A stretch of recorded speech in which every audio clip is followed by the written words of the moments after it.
Lindsay Clancy.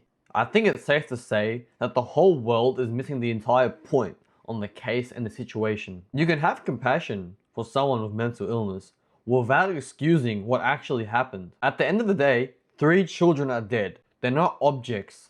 They're not an example. These 3 children's names: Cora, Dawson, and Kaylin. And that's what disgusts me, because the main talk online has turned away from these kids and they're attacking the husband, they're defending Lindsay, and they've turned it into a toxic man versus woman. Now, this isn't me picking a side because I'm not sure. I'm still weary. I haven't looked too much into it. But on the very tip of the iceberg, her own defense isn't that she didn't do it. They're arguing that she wasn't legally liable. Why? Because she had postpartum psychosis and she had undiagnosed bipolar. Now, whether or not she had postpartum psychosis or she was bipolar, it doesn't excuse what happened. And if she did actually do it, then the same people, the same mums, posting online, holding their babies in a pink t-shirt, saying, same, me too, I understand, I will do the same thing. That is fucking disgusting.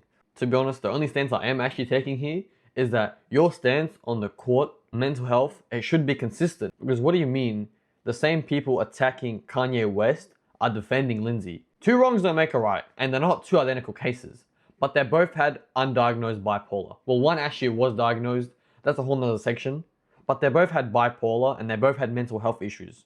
One was forgiven, one was defended, and raised over 1 million USD in her defense. So I ask you, why does our compassion for mental illness depend on who has it? Yes, you can theorize, you can state who you believe is guilty or not guilty, but don't jump to conclusions and blame a man simply because he's a Gemini and they're a toxic partner. This case should only be about the facts: mental health care, accountability, and the 3 children who can't speak up for themselves.